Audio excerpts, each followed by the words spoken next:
اب مجھے یہ بتائیے، ہر وہ رسم، ہر وہ طرز زندگی جو اسلام کے اس مزاج سے ٹکراتی ہو تو عملی طور پہ ہمیں اس کا بائیکاٹ کرنا ہوگا، اور اس کے لیے ہمیں کوشاں ہونا پڑے گا، اس لیے کہ اسلام کا مزاج یہ ہے کہ اسلام ہمیں درس حیا دیتا ہے، صرف درس حیا نہیں دیتا، بلکہ رسول رحمت نے فرمایا ہر دین کی ایک الگ پہچان ہے، ایک شناخت ہے اس دین کی۔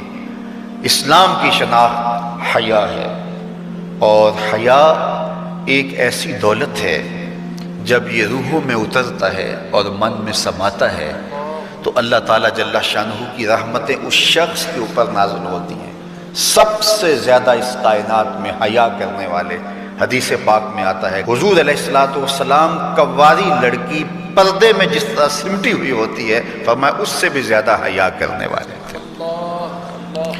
تو ہمیں درس حیا کا دیا گیا، اور ایک مقام پہ یوں ارشاد فرمایا گیا کہ حیا اور ایمان یہ دونوں جڑی ہوئی چیزیں ہیں، اگر ان میں سے ایک رخصت ہو جائے تو دوسری شے بھی رخصت ہو جاتی ہے، اگر ایمان چلا گیا ساتھ حیا بھی رخصت ہو جاتا ہے، اور اگر حیا چلا گیا تو ایمان کے ثمرات بھی نصیب نہیں ہوتے۔ تو حیا اور ایمان یہ دونوں آپس میں جڑی ہوئی چیزیں ہیں، ان میں سے ایک تم سے الگ ہوگی تو دوسری اس کے ساتھ ہی چلی جائے گی، ساتھ ہی رخصت ہو جائے گی۔ تو آج مغرب کی فکر کے حامل لوگ آج دلیلیں دیتے ہیں جناب پردہ تو آنکھ کا ہوتا ہے، پردہ تو جناب دل کا ہوتا ہے۔ میں کہتا ہوں دین کو تم زیادہ سمجھے ہو یا رسول اللہ کی اہلیہ سمجھیے؟ جن سے فرمائش حمیرہ سے دین سیکھو، وہ فرماتی ہیں جب حضور کا انتقال ہو گیا تو میں حضور کے حجرے میں جاتی تو معمولی اوڑھنی اوڑھ کے چلی جاتی کہ میرے شوہر کی قبر ہے، کوئی بات نہیں۔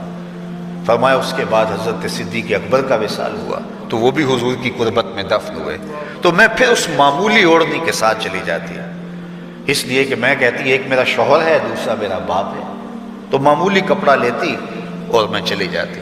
فرمایا پھر حضرت عمر کا انتقال ہوا اور وہ بھی ساتھ دفن ہوئے، تو حضرت عائشہ رضی اللہ تعالیٰ عنہ فرماتی ہیں کہ واللہ ما دخلت الا وانا مشدودۃ علیہ صوبی حیاء من عمر، کہ اس کے بعد پھر میں کبھی نہیں گئی سوائے اس کے کہ میں خوب چادر سمیٹ کے اور پردہ کر کے جاتی، مجھے عمر سے حیا آتی۔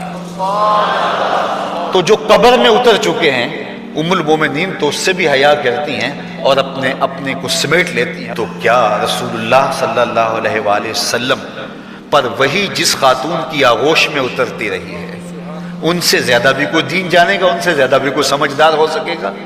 تو یہ اصطلاحات کہ جناب آنکھ کا پردہ ہوتا ہے اور دل کا پردہ ہوتا ہے، یہ ساری چیزیں مغرب کی طرف سے ہمارے اندر داخل کر دی گئی ہیں کہ اس قوم کو حیا کے جوہر سے خالی کر دیا جائے، کیونکہ وہ جانتے ہیں کہ ان کے رسول نے فرمایا ہے حیا اور ایمان لازم و ملزوم ہیں، ان میں سے ایک رخصت ہوگا تو دوسری چیز بھی رخصت ہو جائے گی۔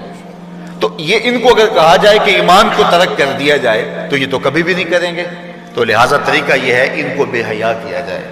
جب حیا کا جوہر لٹ جائے گا تو پھر نتیجہ کیا ہے؟ ایمان کے ثمرات بھی ان کو نصیب نہیں ہوں گے، ان کے نام پھر مسلمانوں والے رہ جائیں گے، لیکن ایمان جو روح کی گہرائیوں میں اتر کر کے وہ جو حرارت اور جو نور پیدا کرتا ہے وہ ان کو نصیب نہیں ہوگا، اور یہ جو ہے وہ عجیب ایک بے چینی کی زندگی گزاریں گے، آدھا تیتر اور آدھا بٹیر، عجیب قسم کا یہ ایک جو ہے وہ معجون مرکب بن جائیں گے، ان کے پاس کچھ بھی نہیں رہے گا۔ تو اس لیے ایک ہی بات ہوگی، اس چمن میں پیروے بلبل ہو یا تلمیذ گل، یا سراپا نالا بن جا یا نوا پیدا کر۔ تو آج دنیا کے اوپر ہم رسوا جو ہو رہے ہیں تو اس کا سبب یہ ہے کہ ہم آدھے تیتر اور آدھے بٹیر ہیں۔ علامہ اقبال نے جب شکوے کی زبان کھولی تو لہجہ بڑا تلخ ہو گیا، لیکن جب جواب آیا تو سارا نشہ اتر گیا۔ جب شکوہ ہوا تو لہجہ یہ تھا کہ تیرے کعبے کو جبینوں سے بسایا ہم نے، نوع انسانی کو غلامی سے چھڑایا ہم نے، تیرے قرآن کو سینوں سے لگایا ہم نے، پھر بھی ہم سے گلہ ہے کہ وفادار نہیں، ہم وفادار نہیں تو بھی تو دلدار نہیں۔ بہت سخت لہجہ ہو گیا، فتویٰ بھی متوجہ ہوا، لیکن جب جواب آیا تو سارا نشہ اترتا ہے۔ لفظ وہی ہے، صرف صیغہ بدلتا ہے۔ اب آواز ادھر سے آ رہی ہے، صفائے دہر سے باطل کو مٹایا کس نے، نو انسانی کو غلامی سے چھڑایا کس نے؟ میرے کعبے کو جبینوں سے بسایا کس نے؟ میرے قرآن کو سینوں سے لگایا کس نے؟ تھے تو آباب تمہارے ہی مگر تم کیا ہو؟ ہاتھ پہ ہاتھ دھرے منتظر فردا ہو، ہر کوئی مست مئے ذوق تن آسانی ہے، تم مسلمان ہو یہ انداز مسلمانی ہے؟ حیدری فقر ہے نئے دولت عثمانی ہے، تم کو اسلاف سے کیا نسبت روحانی ہے؟ وہ معزز تھے زمانے میں مسلمان ہو کر، ہم خار ہوئے تارک قرآن ہو کر۔ ہماری پستی، زبوں حالی، ذلت، نکبت، رسوائی، یہ اس کا سبب یہ ہے کہ ہم نے کتاب اللہ کی تعلیمات کو چھوڑ دیا۔ وہ غالباً واصف علی واصف یا بابا اشفاق نے کہا تھا کہ لوگ اللہ کو تو مانتے، اللہ کی نہیں مانتے۔ تو جب ہم اللہ کی نہیں مانیں گے تو پھر ہم کس طرح کامیاب اور بامراد ہوں گے؟ اور جب ہم اپنے خود کو سپرد کر دیں گے اپنے مالک کے، تو پھر ہماری زندگی خوبصورت رنگ میں ڈھلتی چلی جائے گی۔